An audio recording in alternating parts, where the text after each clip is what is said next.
Hello guys, ഇന്ന് എനിക്കൊരു മുട്ടൻ പണി കിട്ടിയിട്ടിരിക്കുക. അത് വഴിയെ പറയാം. നമുക്കിന്ന് ചീസ് കേക്കാണ് നമ്മളിന്ന് ഉണ്ടാക്കുന്നത്. അതിനായി ഞാനിപ്പോൾ മാരിയുടെ ബിസ്ക്കറ്റാണ് എടുത്തിരിക്കുന്നത്. 4 പാക്കറ്റും പൊട്ടിച്ച് നമുക്ക് ഒരു പാത്രത്തിലേക്കാക്കാം.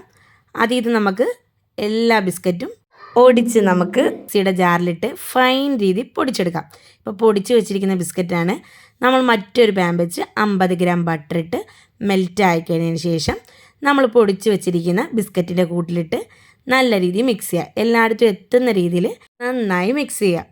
ഇപ്പോൾ എല്ലായിടത്തും മിക്സ് ആയതിന് ശേഷം മിക്സ് ചെയ്ത് വെച്ചിരിക്കുന്ന ഫില്ലിങ് നമുക്കൊരു ട്രെയിലോട്ട് ആ ഒരു ലെയർ ഫില്ല് ചെയ്യാം.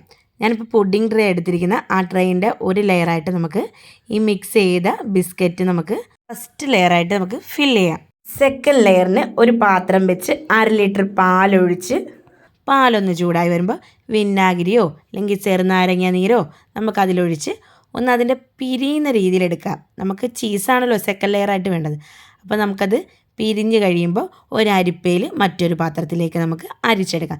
ഇതിലേക്ക് 1/2 ഗ്ലാസ് വെള്ളവും കൂടെ ചേർത്ത് ഒന്ന് പ്രസ് ചെയ്ത് അതിലെ വെള്ളമെല്ലാം കളഞ്ഞതിന് ശേഷം നമുക്കൊരു ജാറിൻ്റെ അകത്ത് ഈ ചീസും ഫ്രഷ് ക്രീമും പഞ്ചസാരയും ഇട്ടൊന്ന് നന്നായി അരച്ചെടുക്കാം. മിക്സിയിലടിക്കുന്നതിൻ്റെ വീഡിയോ എൻ്റെ നിന്ന് മിസ്സായിപ്പോയി.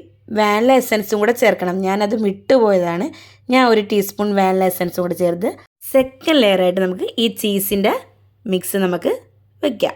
ഇതിലെല്ലാ സൈഡിലും ആകുന്ന രീതിയിൽ നമുക്കൊന്ന് പരത്തി വെച്ച് കൊടുക്കുക. ഇനി നമുക്ക് തേർഡ് ലെയർ ഫില്ല് ചെയ്യാം. അതിനായി ഒരു പാത്രത്തിൽ 2 പാക്കറ്റ് ഡയറി മിൽക്ക് പൊട്ടിച്ചിടാം. നിങ്ങൾക്ക് ഡയറി മിൽക്കിന് പകരം ഡാർക്ക് കോമ്പൗണ്ടോ മിൽക്ക് കോമ്പൗണ്ടോ ചേർക്കാം. ഞാനിവിടെ ഡയറി മിൽക്കാണ് എടുത്തത്. ഒരു പ്രത്യേക ടേസ്റ്റാണല്ലോ. ഇവിടെയാണ് എനിക്ക് പണി കിട്ടിയെന്ന് ഞാൻ പറഞ്ഞത്. കട്ടയായിപ്പോയി, ഒന്നും ചെയ്യാൻ പറ്റാതായിപ്പോയി. പിന്നെ എന്ത് ചെയ്യാനാ, കളയാൻ പറ്റാതായിപ്പോയില്ലേ.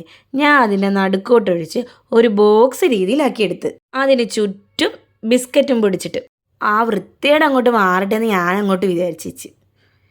എങ്ങനെയൊക്കെയോ ഒപ്പിച്ച് സെറ്റാക്കി എടുത്ത് ചീസ് കേക്ക് ചെയ്യാനിരുന്ന ഞാനാ അവസ്ഥയിൽ ഇങ്ങനെ ആയിപ്പോയി.